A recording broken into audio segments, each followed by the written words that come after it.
Imaginez la situation, vous essayez d'entrer en contact avec quelqu'un, mais vous avez l'impression que vos efforts sont vains. Cette personne ne semble pas vous apprécier et cela peut être douloureux. Souvent, ce rejet nous fait douter de notre valeur et nous laisse un sentiment de frustration. Avez-vous déjà ressenti cela? Vous n'êtes pas seul. La bonne nouvelle, c'est qu'il existe une approche qui peut changer cette dynamique, le stoïcisme. Cette philosophie ancienne nous apprend à nous concentrer sur ce que nous pouvons contrôler et à changer de perspective. Au lieu de chercher une validation extérieure, nous pouvons trouver la force en nous-mêmes. Sur cette voie, nous apprenons qu'il ne s'agit pas seulement d'essayer de gagner la sympathie de l'autre personne, mais de comprendre nos propres émotions et réactions. Ce faisant, nous pouvons curieusement susciter l'intérêt de ceux qui nous ignoraient auparavant. Dans cet espace, nous explorons comment appliquer les principes stoïciens pour transformer ce rejet en une opportunité de croissance et de connaissance de soi. Préparez-vous à transformer votre douleur en un chemin vers la confiance en soi et, qui sait, à gagner l'admiration de ceux que vous attendiez le moins. L'authenticité est un mot qui gagne du terrain ces derniers temps, et la vérité est que cette qualité n'est pas seulement rafraîchissante, mais aussi extrêmement séduisante. Lorsque vous êtes authentique, vous montrez qui vous êtes vraiment, sans masque ni artifice, et ce comportement génère une connexion authentique avec les gens. Imaginez maintenant que vous entrez dans une pièce remplie de visages inconnus. D'un côté, vous voyez des gens qui essaient de s'intégrer, ajustant leur sourire et leur discours pour être acceptés. De l'autre côté, vous voyez quelqu'un qui agit naturellement, qui est fidèle à lui-même et qui n'a pas peur d'exposer ses pensées et ses sentiments. Laquelle de ces deux attitudes vous attire le plus? Bien sûr, c'est l'attitude authentique qui retient notre attention. L'authenticité est en soi un puissant aimant social. Lorsque vous vous montrez authentique, sans avoir besoin de plaire à tout le monde, les gens commencent à s'intéresser davantage à vous. Cela correspond directement au principe du stoïcisme, qui nous enseigne à nous concentrer sur notre essence, plutôt que de nous perdre dans la recherche constante d'une approbation extérieure. Ce souci d'authenticité n'est pas seulement une stratégie pour gagner le respect des autres, c'est aussi un moyen de se libérer des pressions du monde extérieur et de vivre selon ses propres valeurs. Depuis l'Antiquité, les stoïciens soulignent l'importance de la raison et de la vérité dans notre vie. Être authentique signifie, à bien des égards, vivre selon ses propres convictions. Lorsque vous alignez vos actions et vos paroles sur votre vraie nature, non seulement vous vous respectez vous-même, mais vous invitez également les autres à se rapprocher de vous d'une manière plus significative. Les gens sont toujours à la recherche de quelque chose de vrai, de quelque chose qui résonne en eux à un niveau plus profond, et c'est exactement ce que signifie être authentique. Lorsque vous embrassez votre authenticité, quelque chose de magique se produit. Les relations que vous construisez commencent à être basées sur la confiance et l'honnêteté, plutôt que sur la superficialité. Les personnes qui se rapprochent de vous n'aiment pas une version fabriquée de vous, elles se connectent à la véritable essence de votre être. Cela crée un espace où la vulnérabilité est valorisée. La vulnérabilité est le feu qui alimente une connexion humaine authentique, rendant les interactions beaucoup plus riches. En revanche, si vous vous efforcez de rentrer dans des moules qui ne correspondent pas à votre véritable essence, vous risquez à long terme de vous sentir insatisfait, voire triste. Cela devient un cercle vicieux, plus vous essayez de plaire aux autres, plus vous vous éloignez de vous-même. Et la distance entre votre moi authentique et la personne que vous présentez au monde peut créer un sentiment de déconnexion et d'insatisfaction interne. Vous vous demandez peut-être, comment puis-je être plus authentique dans ma vie? L'une des clés de cette démarche est l'autoréflexion. Prenez le temps de réfléchir à qui vous êtes vraiment, à ce que vous appréciez et à vos passions. Qu'est-ce qui fait vibrer votre cœur? Quels sont vos intérêts, vos croyances et vos aspirations? Lorsque vous prenez le temps de vous comprendre plus profondément, vous commencez à vous sentir plus à l'aise avec ce que vous êtes vraiment. Une autre stratégie consiste à commencer à partager ces parties de vous-même avec les autres. Que ce soit dans des conversations informelles ou sur des plateformes numériques, exprimez vos opinions et vos goûts sans craindre d'être jugé. Il est naturel d'avoir peur, mais la vérité est qu'en partageant votre vraie personnalité, vous commencez à attirer des personnes qui s'alignent sur votre vision du monde. Cela augmente non seulement vos chances de nouer des liens authentiques, mais aussi votre confiance en vous. Si vous avez du mal à être authentique, rappelez-vous la philosophie stoïcienne. Au lieu de laisser l'opinion des autres façonner votre estime de soi, concentrez-vous sur ce qui est vraiment important, ce que vous pensez de vous-même. Le stoïcisme nous apprend à accepter que nous ne pouvons pas contrôler la façon dont les autres nous perçoivent, mais que nous pouvons contrôler notre réaction à ce regard. C'est une source d'inspiration. Vous pouvez choisir d'être fidèle à vous-même, indépendamment de ce que les autres peuvent penser. Pour ceux qui recherchent une connexion authentique dans leur vie, la première étape peut être aussi simple que de se poser la question suivante: suis-je fidèle à moi-même? Et croyez-moi, ce voyage ne transforme pas seulement la façon dont les autres vous perçoivent, mais il ouvre aussi les portes à des expériences plus riches et plus significatives. Avant de poursuivre, j'aimerais vous demander un petit entracte. Si vous appréciez ce contenu et trouvez de la valeur aux conseils que nous partageons, pourquoi ne pas vous assurer que vous êtes déjà abonné à cette chaîne? Votre soutien est essentiel pour que nous puissions continuer à vous apporter des informations précieuses. Abonnez-vous, activez les notifications et rejoignez-nous dans ce voyage vers l'authenticité. Lorsque vous adoptez l'authenticité dans votre vie, vous commencez à réaliser que vous n'avez pas à vous efforcer d'être accepté ou admiré. À mesure que vous devenez plus authentique, ceux qui se connectent à vous le feront pour ce que vous représentez vraiment. Les relations qui s'épanouissent de cette manière sont les plus durables, car elles sont fondées sur le respect et l'acceptation mutuelle. Maintenant que nous avons parlé d'authenticité, explorons un concept qui lui est étroitement lié, l'estime de soi et la confiance en soi. Imaginez que vous êtes un alpiniste qui s'apprête à gravir une montagne. Pour réussir ce voyage, il doit croire qu'il peut atteindre le sommet. L'estime de soi et la confiance en soi sont comme la corde et les outils essentiels de cet alpiniste. Elles sont fondamentales pour son voyage dans la vie, et non seulement pour surmonter les défis, mais aussi pour construire des relations saines et significatives. L'estime de soi est l'évaluation que vous faites de vous-même. C'est la façon dont vous vous voyez et la valeur que vous vous accordez. Lorsque vous avez une bonne estime de vous-même, vous vous acceptez tel que vous êtes, avec vos qualités et vos défauts. C'est ce qui nous rend uniques. La confiance en soi, quant à elle, est la croyance en ses propres capacités et aptitudes. Alors que l'estime de soi porte sur l'acceptation personnelle, la confiance en soi porte davantage sur ce que l'on peut accomplir. Ces deux éléments sont essentiels pour construire une vie qui soit non seulement satisfaisante, mais aussi irrésistible aux yeux des autres. Lorsque vous vous estimez vraiment, vous dégagez une énergie positive qui attire les gens. C'est comme la lumière d'une lampe, lorsqu'elle brille, il est impossible de ne pas la remarquer. Pensez maintenant à une personne que vous admirez. Cette personne a probablement une forte estime de soi et une grande confiance en soi. Elle garde la tête haute, parle clairement et évolue dans le monde avec une certaine assurance. Il est impossible de ne pas être attiré par cette énergie. Mais que se passe-t-il lorsque l'on ne croit pas en soi? Il peut être difficile d'établir des relations avec les autres et même de respecter ses propres limites. Une faible estime de soi se traduit souvent par des insécurités qui peuvent nous faire hésiter dans des situations sociales, entraînant des sentiments d'anxiété et d'isolement.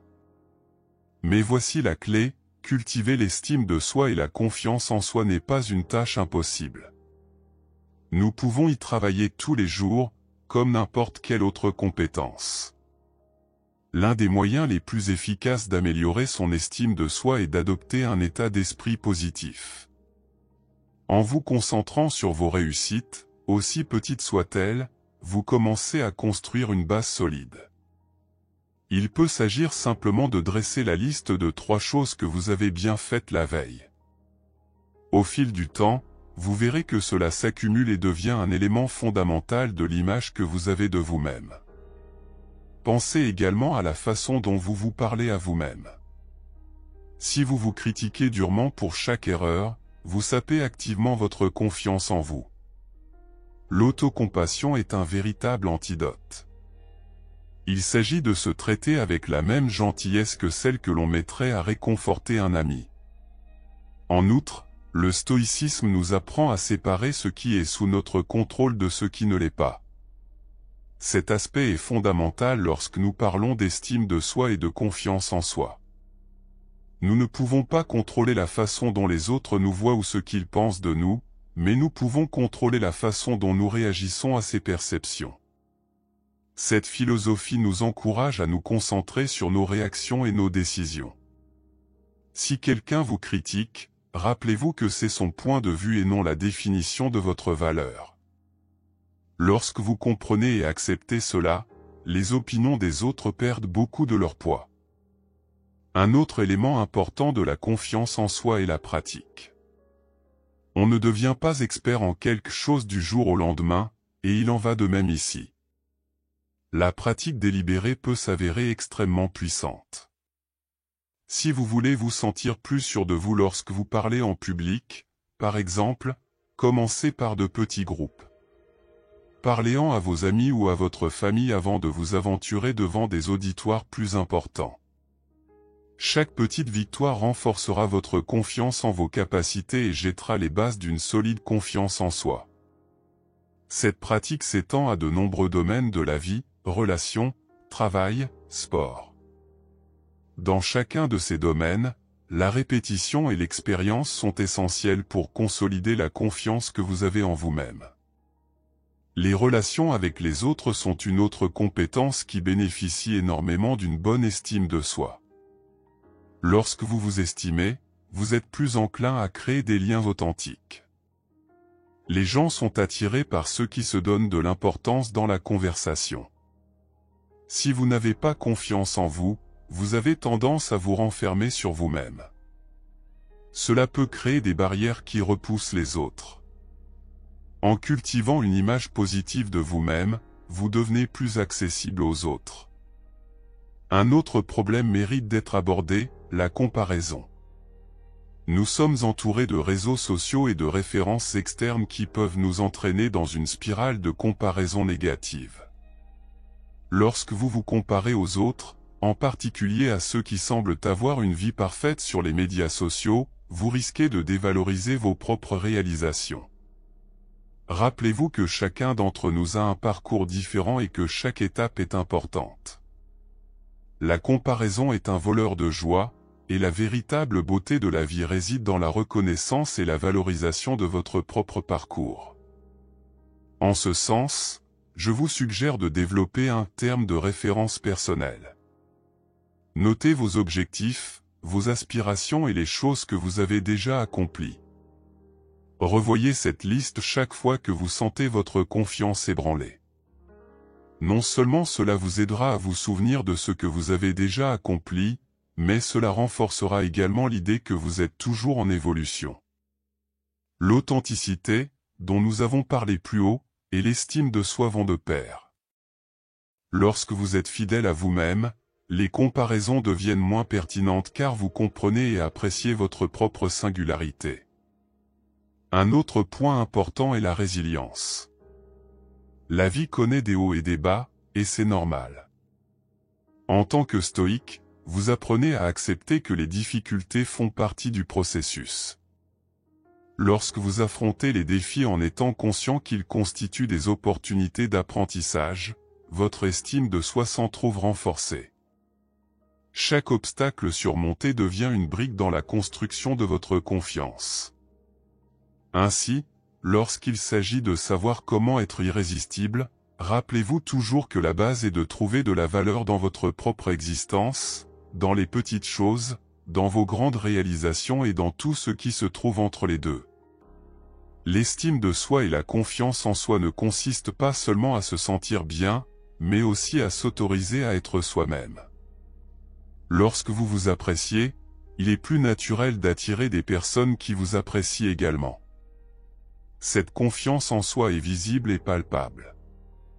Les gens perçoivent cette sécurité dans votre posture, dans votre façon de parler et d'interagir. Lorsque vous vous aimez et que vous vous respectez, cela transparaît dans votre aura. Votre présence devient attrayante et captivante, et le monde devient plus accueillant en réponse. La réflexion quotidienne est un autre élément très important. Ce processus intime de réflexion sur vos actions et vos sentiments peut être comme une carte qui vous aide à trouver votre chemin parmi tous ces arbres. La réflexion quotidienne est une pratique qui nous permet de ralentir. Avec la routine trépidante dans laquelle nous vivons, nous sommes souvent tellement concentrés sur la résolution des problèmes quotidiens que nous oublions de regarder à l'intérieur de nous-mêmes. Imaginez une voiture qui roule à toute vitesse sur une autoroute. Si vous ne ralentissez pas à un moment donné pour vérifier le tableau de bord, vous risquez de la laisser surchauffer, voire de la laisser tomber en panne. De la même manière, prendre le temps de réfléchir à ces expériences permet d'éviter la surcharge émotionnelle et la désorientation mentale. Ce type de pression interne peut se manifester de différentes manières, anxiété, stress ou encore sentiment d'inadéquation. En réfléchissant, vous ouvrez une porte sur la conscience de soi. Cette prise de conscience est fondamentale pour comprendre pourquoi vous agissez de telle ou telle manière et comment vos émotions influencent vos décisions. Il se peut que vous commenciez à remarquer des schémas de comportement qui, autrement, passeraient inaperçus, comme la façon dont vous réagissez aux critiques ou ce que vous ressentez face à certaines situations de la vie quotidienne. Un bon point de départ pour intégrer la réflexion quotidienne est de fixer une heure fixe dans votre routine. Cela peut être au réveil, pendant le déjeuner ou avant de se coucher. L'important est de choisir un moment où vous pouvez être seul, sans distraction, et où vous pouvez consacrer quelques minutes à votre processus de connaissance de soi. En réservant ce temps, vous créez un espace où vous pouvez être honnête avec vous-même, sans crainte d'être jugé. Que faire pendant ce temps ? Une approche consiste à commencer par réfléchir à ce qui s'est passé au cours de la journée. Posez-vous les questions suivantes. Que ai-je fait de bien aujourd'hui ? Qu'est-ce que j'aurais pu faire différemment ? Ces questions peuvent sembler simples, mais elles sont extrêmement puissantes. Les réponses vous permettent non seulement de valider vos victoires, mais aussi d'apprendre de vos erreurs. Lorsque vous analysez vos actions, il devient plus facile d'identifier les domaines dans lesquels vous souhaitez vous améliorer. Une autre question importante à se poser est la suivante: comment me suis-je senti dans certaines situations ? Vos émotions sont des indicateurs essentiels de ce qui se passe réellement en vous. Parfois, la raison pour laquelle vous avez réagi d'une certaine manière à une situation n'est pas toujours évidente. La réflexion vous aide à découvrir ces liens. Par exemple, vous vous êtes peut-être mis en colère contre quelqu'un pour une petite chose, avant de réaliser plus tard que vous étiez confronté à un stress plus important au travail. En identifiant ce sentiment, vous pouvez vous attaquer à la racine du problème plutôt qu'à vos réactions superficielles. En outre, la réflexion quotidienne est un moyen efficace de cultiver la gratitude. Souvent, dans le monde d'aujourd'hui, nous nous concentrons tellement sur ce qui manque que nous oublions d'apprécier ce que nous avons déjà. En faisant une pause et en reconnaissant les bonnes choses de votre vie, aussi petites soient-elles, vous élargissez votre perspective. À la fin de la journée, essayez de noter 3 choses pour lesquelles vous êtes reconnaissant. Il peut s'agir d'un moment agréable avec un ami, d'un repas que vous avez apprécié ou simplement du soleil qui brille. Ces petits moments sont de puissants rappels que la vie est pleine d'expériences positives, même les jours difficiles. Le stoïcisme est une philosophie qui valorise la réflexion. L'un des principes fondamentaux des stoïciens est l'idée que nous devons constamment examiner notre comportement et nos pensées. Pour eux, la vie est remplie d'opportunités d'apprentissage et la réflexion est l'un des moyens les plus efficaces de se développer. Les stoïciens soulignaient l'importance de faire la distinction entre ce que nous pouvons contrôler et ce que nous ne pouvons pas contrôler. Ce type de connaissance est essentiel pour cultiver la paix intérieure et maintenir l'estime de soi. En réfléchissant quotidiennement, vous commencez à comprendre que vos réactions, qu'elles soient bonnes ou mauvaises, font partie intégrante de ce que vous êtes. Et ça, c'est libérateur. Vous n'êtes pas seulement le reflet de ce que pensent les autres ou des circonstances extérieures. Au contraire, vous êtes un être en constante évolution, façonné par vos expériences et vos choix. En comprenant vos émotions et vos actions, vous gagnez non seulement en certitude sur vous-même, mais vous devenez également moins sensible à l'impact négatif des opinions d'autrui. Un autre aspect essentiel du processus de réflexion est la possibilité de se fixer des objectifs.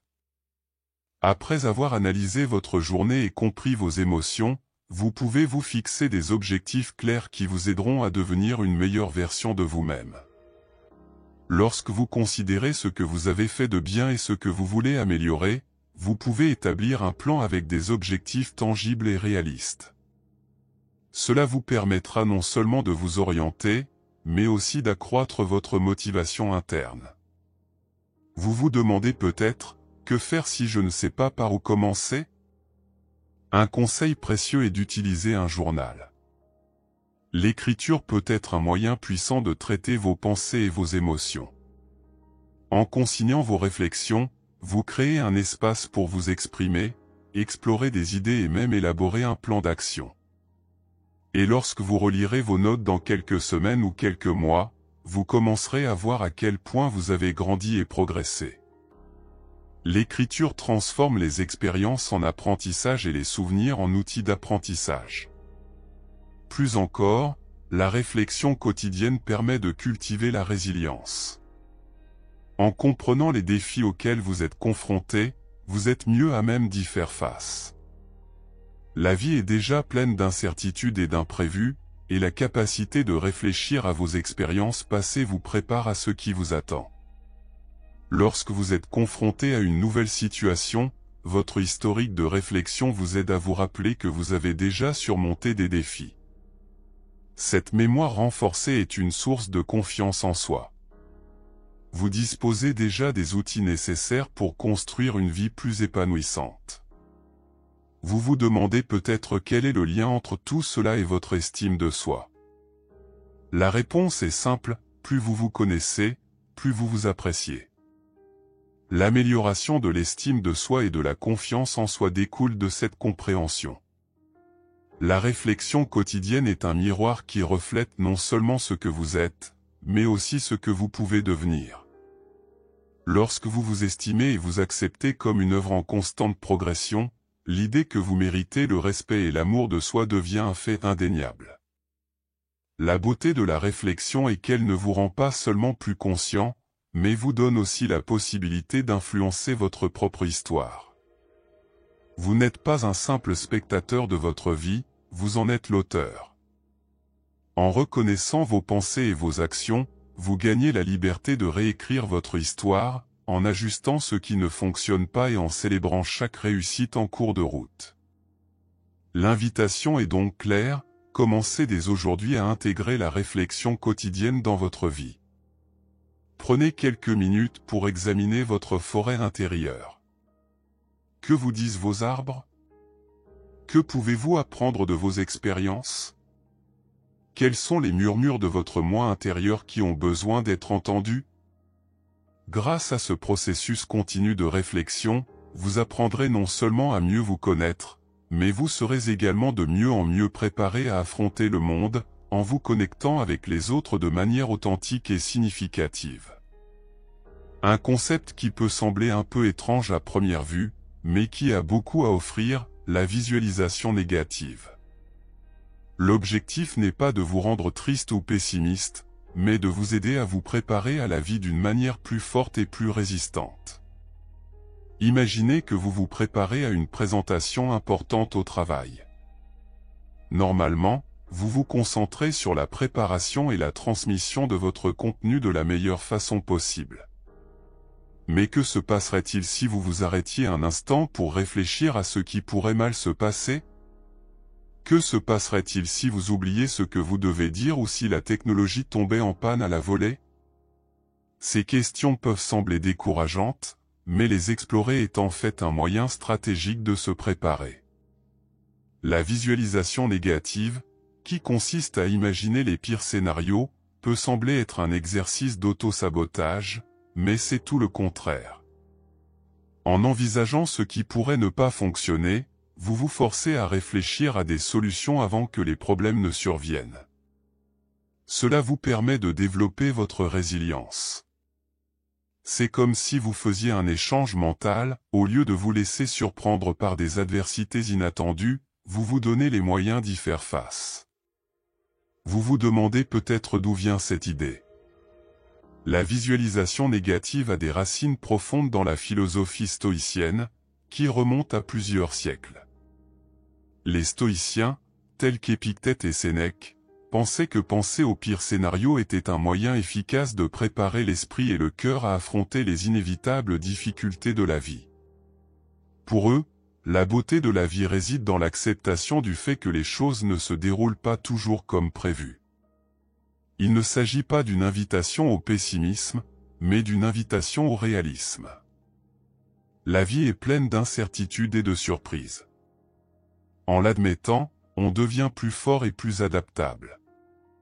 C'est ce que les stoïciens appellent l'amor fati, c'est-à-dire l'amour du destin. Accepter que les choses puissent mal tourner nous aide à mieux apprécier les bons moments lorsqu'ils arrivent. Passons à la pratique. Comment appliquer la visualisation négative à votre propre vie? Tout d'abord, commencez à penser à des situations qui vous rendent anxieux ou inquiet. Il peut s'agir d'une présentation, d'une réunion importante ou même d'un examen. Asseyez-vous dans un endroit calme et visualisez la situation. Imaginez chaque détail, de l'environnement aux personnes présentes. Insérez maintenant les pires scénarios auxquels vous pouvez penser. Qu'est-ce qui pourrait aller de travers? Que feriez-vous si les choses ne se passaient pas comme vous l'aviez prévu? Cette étape est cruciale car en affrontant ces peurs, vous commencez à les démystifier. Le fait de nommer et de visualiser vos inquiétudes est extrêmement puissant. Souvent, lorsque vous les mettez en lumière, elles perdent une partie de leur pouvoir sur vous. Une fois que vous avez visualisé le pire scénario, commencez à réfléchir à des solutions. Si la technologie tombe en panne, comment vous adapterez-vous? Si vous oubliez les points importants, quel serait votre plan? Le fait d'avoir ces stratégies à l'esprit renforce non seulement votre confiance, mais vous prépare aussi mentalement à la situation. Ainsi, un éventuel cauchemar devient un petit obstacle à surmonter, et non une catastrophe. Et voilà le truc, plus vous vous préparez mentalement à ce qui pourrait mal tourner, plus vous vous sentirez en sécurité. C'est ce que font les stoïciens. Ils reconnaissent que, quoi qu'il arrive, ils ont la capacité de relever les défis qui se présentent à eux. La visualisation négative peut également s'appliquer à la vie quotidienne. Lorsque vous vous réveillez, pensez brièvement aux événements imprévus qui pourraient survenir. Cela ne signifie pas que vous devez vous concentrer sur ces problèmes, mais plutôt que vous les considérez comme faisant partie de la vie.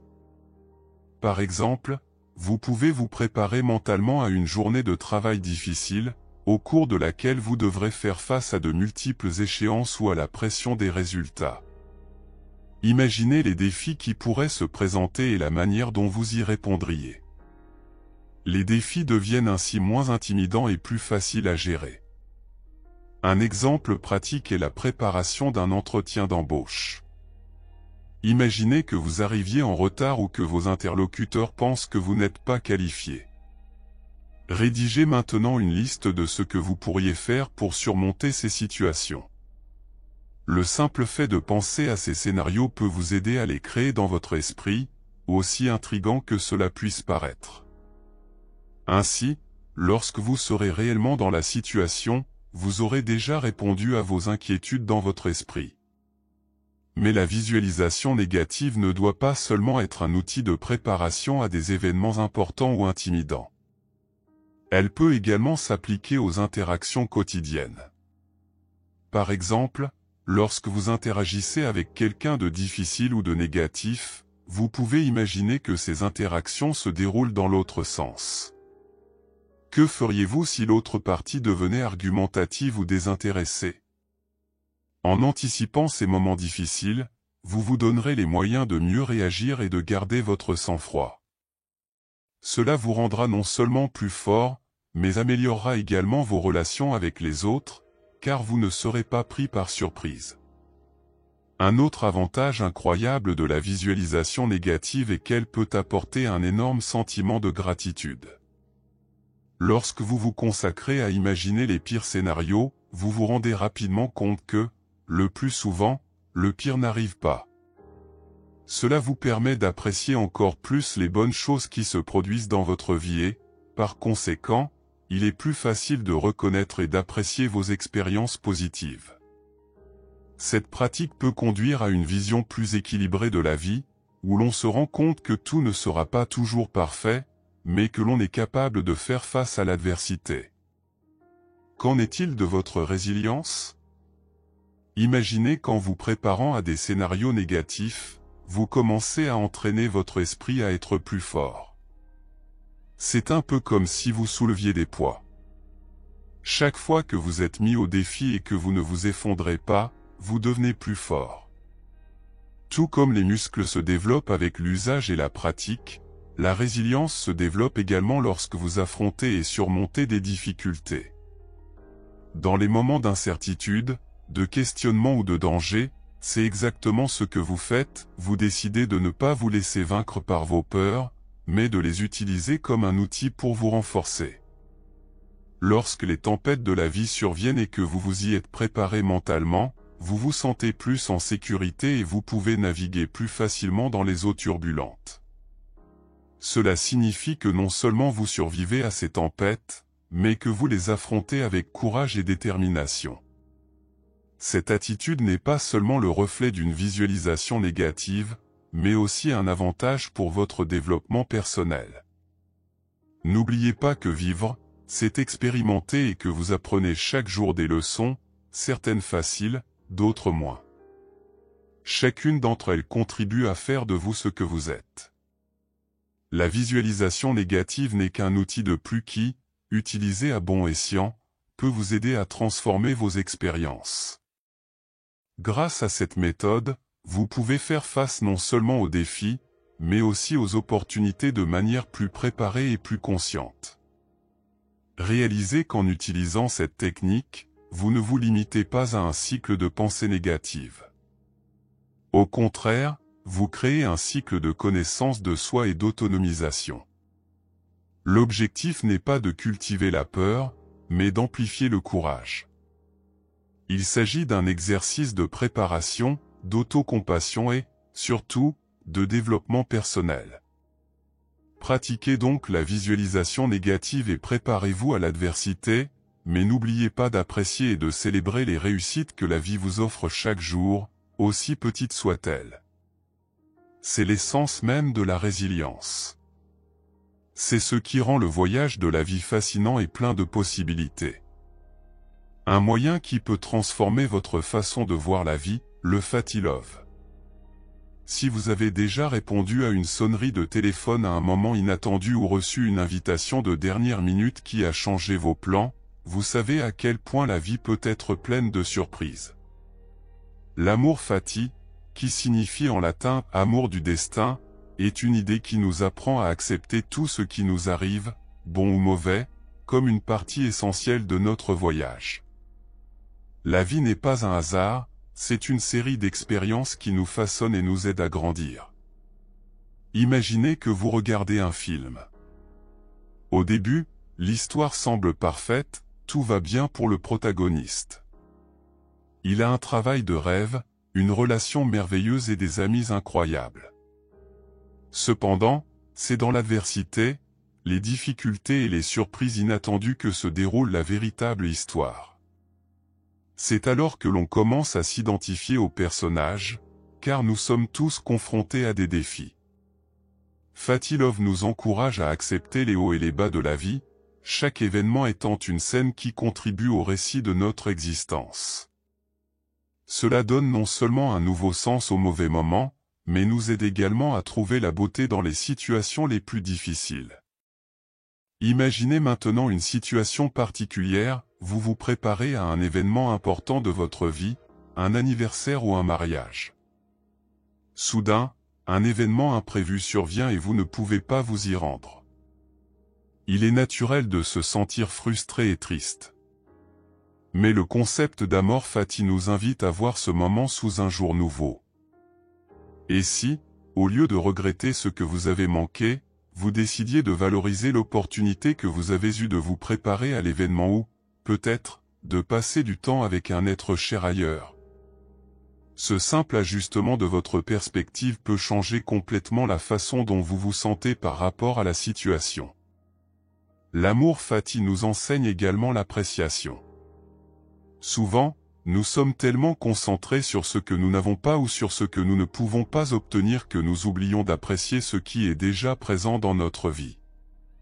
C'est un peu comme si nous avions une plante à la maison et que nous ne remarquions pas qu'elle grandit, mais que nous nous en rendions compte lorsqu'elle se fane. Si nous nous arrêtons pour regarder de plus près, nous pouvons réaliser à quel point chaque petit détail est magnifique et comment il a contribué à notre voyage. En acceptant notre destin, nous commençons à apprécier les petits plaisirs de la vie quotidienne. Il peut s'agir du sourire d'un ami, d'une tasse de café parfaite le matin ou même de l'odeur de la terre après la pluie. Ces petites choses, qui passent souvent inaperçues, font partie de notre destin et enrichissent notre expérience de la vie. De plus, l'Amor Fati nous apprend à ne pas nous comparer aux autres. Nous vivons dans un monde plein de normes et de mesures. Tout, de notre apparence à notre réussite professionnelle, est souvent mesuré à l'aune des autres. Cependant, se comparer aux autres est un piège qui peut nous enfermer dans un cycle sans fin d'insécurité et d'insatisfaction. Chacun de nous est unique, avec ses propres luttes, ses propres histoires et ses propres victoires. Lorsque nous acceptons la validité de nos propres expériences, au lieu de mesurer notre succès à l'aune de quelqu'un d'autre, nous trouvons un espace sûr pour grandir et nous épanouir. La comparaison, c'est comme participer à une course dont on ne connaît pas les règles. Alors que vous essayez d'atteindre ce que vous pensez être juste, d'autres courent à des rythmes différents et dans des directions différentes. L'amour de Fati nous invite à nous arrêter et à nous concentrer sur notre propre course. Comment peut-on espérer atteindre la ligne d'arrivée si l'on regarde toujours ailleurs? Cela ne veut pas dire que l'on ne peut pas s'inspirer des autres ou apprendre d'eux, mais plutôt que l'on doit être conscient de son propre chemin et de sa propre progression. Chaque personne est une œuvre d'art unique, et lorsque nous commençons à l'accepter, nous pouvons apprécier la richesse de la diversité humaine. En outre, l'amour Fati renforce notre résilience. En acceptant les défis que la vie nous présente, nous devenons plus forts et mieux à même de faire face à ce qui nous attend. Imaginez une rivière qui doit éviter les rochers et les obstacles. Au lieu d'essayer de contrôler chaque détournement, elle contourne simplement ces obstacles et trouve son chemin. Nous pouvons nous aussi apprendre à couler. Lorsque nous pratiquons l'amour Fati, nous apprenons à être flexibles, à nous adapter et à transformer les difficultés en opportunités de croissance. Cette capacité d'adaptation est une compétence qui nous aide à naviguer dans les eaux turbulentes de la vie avec grâce et confiance. Avez-vous déjà remarqué que certains des moments les plus difficiles de votre vie sont devenus des histoires mémorables? Cette période où vous avez eu des difficultés dans un travail, mais où vous avez beaucoup appris sur vous-même et acquis des compétences qui vous ont été utiles par la suite, Ces moments sont ce que nous appelons l'apprentissage par la souffrance. L'amour de Fatih nous invite à transformer ces expériences en sagesse. Au lieu de considérer les difficultés comme des obstacles, nous pouvons choisir de les voir comme des opportunités de développement. Chaque défi est une chance de grandir et de devenir plus fort. Chaque route pleine de nids de poules que nous traversons nous apprend à mieux conduire à l'avenir. Une façon pratique de cultiver l'amour Fatih dans votre vie est de faire une brève réflexion à la fin de la journée. Demandez-vous ce qui s'est passé aujourd'hui et qui n'était pas prévu dans vos plans. Au lieu de vous sentir frustré, demandez-vous de trouver une leçon ou quelque chose de positif dans la situation. Il peut s'agir de quelque chose de simple, comme le fait de réaliser qu'un détournement de votre routine vous a permis de parler à quelqu'un que vous n'aviez pas vu depuis longtemps ou qu'il vous a permis de découvrir un nouvel endroit. Chaque jour apporte son lot d'imprévus et, en les acceptant, vous vous libérez du poids du contrôle et des attentes. En outre, pour faire entrer le véritable amour dans votre vie, vous devez être reconnaissant de ce que vous êtes et de l'endroit où vous vous trouvez. Au lieu de vous fixer sur l'endroit où vous aimeriez être, prenez le temps de reconnaître et de célébrer vos progrès, vos réussites et ce que vous êtes devenu. Chaque cicatrice que vous portez a une histoire, et chacune fait partie de ce que vous êtes. La gratitude est une force puissante qui transforme la façon dont nous percevons nos circonstances. Lorsque vous adoptez une attitude de gratitude, même les moments les plus difficiles peuvent brûler un peu moins et sembler plus faciles à gérer.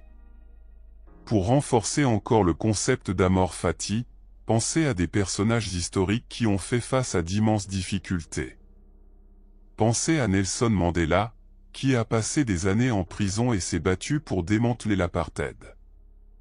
Il aurait pu choisir de considérer cette période comme une perte, mais il l'a plutôt vue comme une occasion de réfléchir et de grandir. Il est sorti de prison prêt à devenir un leader qui changerait son pays. Il ne s'est pas contenté d'accepter son sort, il l'a transformé en quelque chose de positif. C'est l'amour Fatih en action.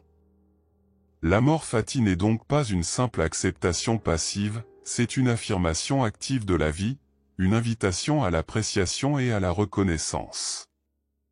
Lorsque vous commencez à accueillir tout ce qui se passe dans votre vie, les hauts et les bas, les joies et les peines, vous créez un espace mental propice à la croissance et à la prospérité.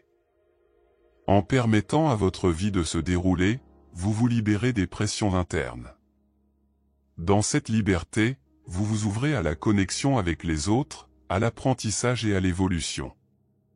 La manière dont nous nous rapportons à nous-mêmes et aux autres, la définition et l'accomplissement des limites personnelles. Imaginez que vous êtes à une fête. Vous vous amusez, mais soudain quelqu'un commence à s'approcher trop près de vous, à vous poser des questions qui vous mettent mal à l'aise ou à envahir votre espace personnel. Comment vous sentez-vous dans cette situation ? Il est souvent difficile de dire stop ou non lorsque l'on est entouré de gens. Mais c'est exactement ce que font les limites, elles nous aident à protéger notre espace, nos sentiments et, en fin de compte, notre santé émotionnelle. Fixer des limites personnelles, c'est un peu comme ériger une clôture autour de votre jardin. Cette clôture sert à protéger vos plantes, vos fleurs et tout votre travail de jardinage. Sans cette clôture, vos voisins pourraient envahir votre espace et finir par tout gâcher. Les limites fonctionnent de la même manière. Elles nous aident à préserver l'intégrité de notre personne, de nos émotions et de notre bien-être. Lorsque nous fixons des limites claires, nous communiquons aux autres ce qui est acceptable et ce qui ne l'est pas dans notre vie. C'est un signe de respect de soi et de l'espace des autres. Mais comment fixer ces limites ? La première étape consiste à comprendre quels sont vos besoins et vos priorités. Cela peut paraître simple, mais il faut y réfléchir. Vous pouvez commencer par vous demander, qu'est-ce qui me met à l'aise ? Qu'est-ce qui m'irrite ou me rend anxieux ? Il se peut que vous n'aimiez pas que l'on parle de vos croyances religieuses ou que vous préfériez ne pas aborder certains sujets sur le lieu de travail. Ces sentiments sont valables et doivent être reconnus. Une fois que vous avez identifié vos besoins, il est temps de communiquer ces limites. La clarté est essentielle à cet égard. Lorsque vous exprimez vos limites, vous ne devez pas être agressif, mais vous devez être ferme et clair. Par exemple, si, au cours d'une conversation, quelqu'un commence à faire des blagues que vous trouvez offensantes, vous pouvez dire « Je ne me sens pas à l'aise avec ce genre d'humour ». Vous n'avez pas besoin de vous sentir coupable ou de justifier votre déclaration. Vous dites simplement ce qui est vrai pour vous. Cette communication responsable montre que vous respectez vos propres limites et que vous attendez la même chose des autres. Il est facile de penser que dire non aux autres peut être source de mécontentement ou de déception. Il est important de se rappeler qu'en disant non, on se dit en fait oui à soi-même. Vous choisissez ce qui est le mieux pour vous et, ce faisant, vous vous valorisez. En cours de route, vous vous rendrez compte que la plupart des gens respectent les limites, même si cela les surprend au départ. Cela s'explique par le fait que de nombreuses personnes éprouvent également des difficultés à fixer et à maintenir leurs propres limites. L'un des aspects les plus difficiles de la fixation de limites est leur maintien. Souvent, après avoir vaillamment exposé ce que vous n'acceptez pas, vous pouvez vous rendre compte que l'autre personne n'y réagit pas bien. C'est à ce moment-là que la pratique devient encore plus importante. Si quelqu'un continue à dépasser vos limites, vous devez réaffirmer votre position. Par exemple, si un collègue de travail continue à faire des commentaires indésirables, vous devez être persistant, « J'ai déjà dit que je n'étais pas à l'aise avec cela. » Respectez cela. Rappelez-vous que la persistance est la clé. Les limites ne sont pas des demandes, ce sont des exigences que nous fixons pour protéger notre tranquillité d'esprit. Parfois, cela peut entraîner des difficultés dans des relations que nous considérons comme précieuses. Nos proches peuvent ne pas comprendre immédiatement nos limites et réagir négativement. Toutefois, s'ils tiennent vraiment à vous, ils finiront par comprendre. Une limite ferme est une façon de prendre soin de soi et ne doit pas être considérée comme une offense. Pour que les autres respectent nos limites, nous devons indiquer clairement ce dont nous avons besoin et ce que nous sommes prêts à accepter. C'est un élément fondamental des relations saines. Avez-vous déjà réfléchi à la façon dont l'absence de limites peut affecter votre santé émotionnelle ? Si vous vous engagez toujours à aider les autres et que vous ne dites jamais non, vous risquez de vous sentir rancunier et débordé. Cela peut conduire au stress, à l'anxiété et même à la dépression. Il est donc essentiel de fixer des limites, non seulement pour les relations avec les autres, mais aussi pour maintenir une relation saine avec soi-même. C'est un acte d'autocompassion, qui signifie que vous vous estimez suffisamment pour prendre soin de vos propres besoins. Lorsque vous fixez et respectez vos limites personnelles, vous projetez également une image d'estime de soi et de confiance. Les personnes qui respectent vos limites vous voient comme quelqu'un qui sait ce qu'il veut et qui se respecte. Cela peut avoir un impact positif sur toutes vos relations, tant personnelles que professionnelles. Lorsque vous êtes ferme sur vos limites, vous créez un espace de communication sûr. Les personnes qui vous entourent se sentent plus à l'aise pour partager leurs propres limites parce qu'elles vous ont vu le faire. L'étape suivante consiste à évaluer et à ajuster vos limites si nécessaire. Au fil du temps, vos besoins peuvent évoluer. Vous pouvez vous rendre compte que vous devez être plus souple dans certains domaines ou, au contraire, rendre certaines limites plus strictes. Une réflexion constante sur la façon dont les limites fonctionnent dans votre vie est un élément essentiel de ce processus. N'ayez pas peur du changement. La croissance fait naturellement partie de la vie, tout comme l'apprentissage et l'adaptation. C'est là que la philosophie stoïcienne entre à nouveau en jeu. Les stoïciens croyaient qu'il fallait garder le contrôle sur ce que nous pouvons contrôler et accepter ce que nous ne pouvons pas. En ce qui concerne les limites, On peut contrôler la façon dont on communique et respecter ses limites. Vous ne pouvez pas contrôler la réaction des autres, mais vous pouvez contrôler la façon dont vous répondez à ces réactions. Lorsque quelqu'un ne respecte pas une limite, au lieu de réagir avec colère ou frustration, un stoïque se souviendra de rester calme, de réaffirmer ses limites sans laisser ses émotions prendre le dessus. Cette pratique apporte non seulement la maîtrise de soi, mais aussi le respect. Un moyen utile de maintenir les limites est de pratiquer la confiance en soi. Parler à voix haute, s'affirmer et s'exercer à l'assertivité peut aider à fixer des limites plus facilement au fil du temps. Créez des affirmations positives qui renforcent la valeur de vos limites et répétez-les régulièrement. Votre cerveau commencera à intérioriser ces messages. Rappelez-vous que vous méritez l'espace et la tranquillité nécessaires pour être vous-même. Ce n'est pas un luxe, mais une nécessité. Enfin, la pratique du maintien des limites personnelles peut conduire au développement d'une vie plus équilibrée et plus gratifiante. Lorsque vous vous investissez dans le respect de vos propres limites, vous commencez à avoir un engagement plus sain dans vos relations. Votre vie devient alors le reflet authentique de vos véritables priorités et désirs. Les limites créent des espaces plus sûrs pour vous et les personnes que vous aimez. Elles vous permettent de vous concentrer sur ce qui compte vraiment. Vous devenez plus présent. Votre bien-être génère un effet domino, améliorant la vie de ceux qui vous entourent. La beauté de la fixation et du respect des limites personnelles réside dans leur capacité à nous permettre de vivre d'une manière qui respecte nos croyances et nos valeurs. Cela signifie que vous vous assurez que vos voix intérieures sont entendues et respectées. En vous habituant à affirmer vos limites, vous serez peut-être même surpris par la force et la confiance que vous développerez. Votre monde s'élargira à mesure que vous créerez un environnement sain et respectueux.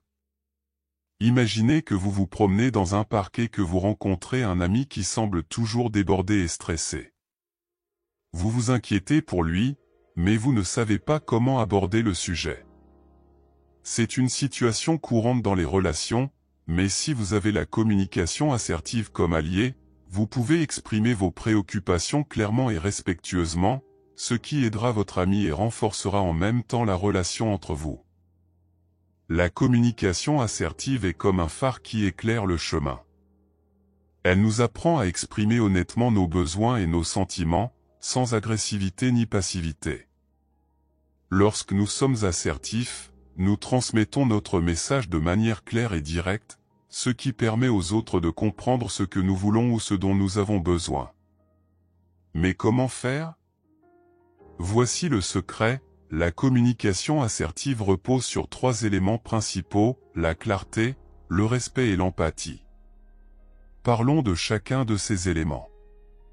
Commençons par la clarté. Pensez à une fois où vous avez essayé d'expliquer quelque chose à quelqu'un, mais où la personne n'a pas compris parce que vous n'étiez pas direct. C'est frustrant, n'est-ce pas? Être clair signifie utiliser un langage simple et objectif. Il faut aller droit au but, sans tourner autour du pot, et exprimer exactement ce que l'on ressent. Si vous êtes agacé parce qu'un collègue ne respecte pas les délais, par exemple, il est beaucoup plus efficace de dire « Je me sens frustré lorsque nous ne respectons pas les délais parce que cela affecte notre travail d'équipe », plutôt que d'éviter la conversation ou de laisser la colère s'accumuler. La clarté aide à déconstruire les malentendus et ouvre la voie à une discussion productive. Passons maintenant au deuxième élément, le respect. Il est fondamental de respecter les autres tout en exprimant ses propres besoins. Cela signifie que vous devez tenir compte du point de vue de l'autre personne. La communication assertive ne doit pas être confondue avec l'imposition. Plutôt que de vous concentrer sur vos besoins, il est important de reconnaître que l'autre personne a également ses propres opinions et sentiments. Ainsi, lorsque vous abordez un sujet sensible, essayez d'inclure quelque chose comme « Je comprends que vous soyez également accablé, mais j'aimerais vraiment discuter de la manière dont nous pouvons travailler ensemble pour que tout le monde soit plus à l'aise. » Cela montre que vous appréciez l'expérience de l'autre personne et que vous êtes ouvert au dialogue, plutôt que d'entrer en conflit. L'empathie est le troisième élément. Lorsque vous communiquez avec empathie, vous vous mettez à la place de l'autre personne. Vous essayez de comprendre comment ce que vous dites peut affecter l'autre personne. Souvent, le manque de communication assertive est dû au fait que nous sommes pris au piège de nos propres émotions. La communication assertive exige que nous analysions la façon dont nos paroles et nos actions peuvent être reçues. Si vous êtes inquiet à l'idée de demander une augmentation de salaire, essayez de comprendre que la personne qui prend la décision peut avoir ses propres limites et préoccupations. Vous pouvez entamer la conversation en reconnaissant ce fait: je comprends que nous traversons une période difficile, mais j'aimerais discuter de la possibilité d'une augmentation parce que je pense que mon travail a apporté quelque chose à l'équipe. Cette approche permet non seulement d'exprimer votre besoin, mais aussi de créer un espace de dialogue et de compréhension. Lorsque vous commencerez à pratiquer la communication assertive, vous vous rendrez compte qu'il ne s'agit pas seulement de ce que vous dites, mais aussi de la manière dont vous le dites. Le ton de votre voix, votre langage corporel et la façon dont vous choisissez vos mots ont un impact significatif sur ce que vous communiquez. Imaginez que vous disiez la même phrase, une fois sur un ton calme et amical et une autre fois sur un ton dur et exigeant. Les réactions des gens seraient certainement différentes. La communication assertive repose sur le maintien d'une attitude positive et ouverte, afin que les autres se sentent en sécurité pour engager la conversation. Un autre aspect essentiel de la communication assertive est la capacité à dire non. La société nous pousse souvent à plaire aux autres ou à éviter les conflits à tout prix. Cela peut entraîner une accumulation de tâches que l'on ne veut pas faire ou que l'on ne peut pas accomplir. La communication assertive enseigne qu'il est possible de refuser poliment et fermement une demande. Par exemple, vous pouvez dire « Merci d'avoir pensé à moi, mais je ne peux pas m'engager plus longtemps pour l'instant ». Dire non ne signifie pas être impoli ou égoïste, cela signifie que vous vous respectez et que vous gérez votre charge. C'est une pratique essentielle qui favorise la santé émotionnelle. Dans la société moderne, où la vie est de plus en plus trépidante, la pratique de la communication assertive peut également contribuer à réduire l'anxiété. En s'exprimant clairement, on réduit les risques de malentendus. Plus nos intentions et nos sentiments sont clairs, moins il y a de place pour l'anxiété et la tension dans les relations. Par exemple, si vous participez à une réunion de travail et que vous ne comprenez pas un point abordé, vous pouvez vous affirmer en posant la question suivante: « Excusez-moi, pourriez-vous clarifier ce point? Je n'ai pas bien compris. » Cette attitude n'est pas seulement bénéfique pour vous, elle l'est aussi pour les autres personnes qui peuvent ressentir la même insécurité. En outre, la pratique de la communication assertive contribue à créer un environnement de confiance. Lorsque vous êtes honnête et clair, les autres se sentent plus à l'aise pour faire de même. Ce principe est fondamental dans tout type de relation, qu'elle soit professionnelle, familiale ou amicale. Imaginez un groupe d'amis qui se sentent à l'aise pour discuter ouvertement de tout, des sentiments au désaccord. Il en résulte un lien plus fort et un sentiment de sécurité qui encourage l'honnêteté. Cette honnêteté crée un cercle vertueux dans lequel les gens se sentent encouragés à s'ouvrir, ce qui conduit à des relations plus profondes et plus significatives.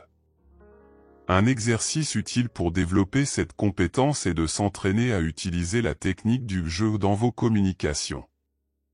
Au lieu d'accuser ou de blâmer, vous commencez vos phrases par jeu pour exprimer comment la situation vous affecte personnellement. Par exemple, au lieu de dire « tu es toujours en retard », vous pourriez dire « je suis inquiet quand tu es en retard, parce que j'ai hâte que nous passions plus de temps ensemble ». Cela réduit l'attitude défensive de l'autre personne et favorise un dialogue plus constructif. Au fur et à mesure que vous vous familiarisez avec la communication assertive, il est important de reconnaître qu'elle implique un processus d'apprentissage et d'adaptation. Ce n'est pas quelque chose que l'on perfectionne du jour au lendemain. Il faut du temps et de la pratique, et même les meilleurs communicateurs sont confrontés à des situations difficiles. Ce qui fait la différence, c'est de continuer à essayer. Si une conversation ne se déroule pas exactement comme vous l'espériez, profitez-en pour réfléchir. Demandez-vous ce que vous pouvez faire de mieux la prochaine fois ou comment vous pouvez ajuster votre approche. N'oubliez pas que la communication assertive ne sert pas uniquement à résoudre des problèmes. C'est un outil puissant pour renforcer les relations. En exprimant vos besoins, vous permettez aux autres de faire de même. Imaginez une relation dans laquelle les deux parties se sentent écoutées et respectées. Ce type de relation repose sur une communication claire qui favorise la sincérité. L'honnêteté crée de la profondeur dans la relation. Lorsque les gens se sentent en sécurité pour parler, on découvre des nuances incroyables à leur sujet, ce qui permet de construire non seulement des amitiés, mais aussi une syntonie qui renforce les liens. Imaginez maintenant l'impact de la communication assertive sur votre vie professionnelle. Dans les environnements de travail où règne la confiance et l'honnêteté, la collaboration devient plus fluide. Les équipes gagnent en cohésion parce que leurs membres sont encouragés à émettre des idées et à discuter de solutions sans craindre les représailles ou le jugement. Imaginez l'innovation qui peut naître lorsque chacun se sent à l'aise pour exprimer son opinion. Il en résulte non seulement un lieu de travail plus productif, mais aussi un environnement où les gens se sentent valorisés et motivés. Au fil du temps, en vous affirmant davantage, vous pouvez même influencer les personnes qui vous entourent. Lorsque les gens observent vos interactions positives, ils peuvent se sentir encouragés à adopter une communication similaire. Ainsi, l'affirmation de soi ne transforme pas seulement votre monde, mais aussi celui de ceux qui vous entourent. Elle crée une culture de respect et de compréhension qui se propage, favorisant une société où la communication claire et honnête est la norme, et non l'exception. Enfin, intégrez la communication assertive dans votre vie quotidienne. Entraînez-vous dans de petites situations, par exemple lorsque vous commandez quelque chose au restaurant ou lorsque vous exprimez vos préférences dans le cadre d'une décision de groupe. Chaque petite interaction est une occasion d'affiner cette compétence. Lorsque vous prenez conscience de l'impact de vos paroles et de vos actions, vous commencez à réaliser que la communication assertive est plus qu'une simple technique, c'est un mode de vie qui favorise l'authenticité, le respect et la connexion. En conclusion, la communication assertive n'est pas seulement une compétence à apprendre, mais une façon d'être dans le monde. Elle vous permet d'être honnête avec les autres, d'exprimer vos propres besoins et de promouvoir un espace de confiance et de respect mutuel. En mettant en pratique ces principes, vous améliorez non seulement vos relations, mais vous devenez aussi une version plus authentique de vous-même. Lorsque vous communiquez avec clarté et respect, vous créez une vie plus riche et plus épanouissante, où vos besoins et vos sentiments sont valorisés et reconnus. Alors, qu'attendez-vous?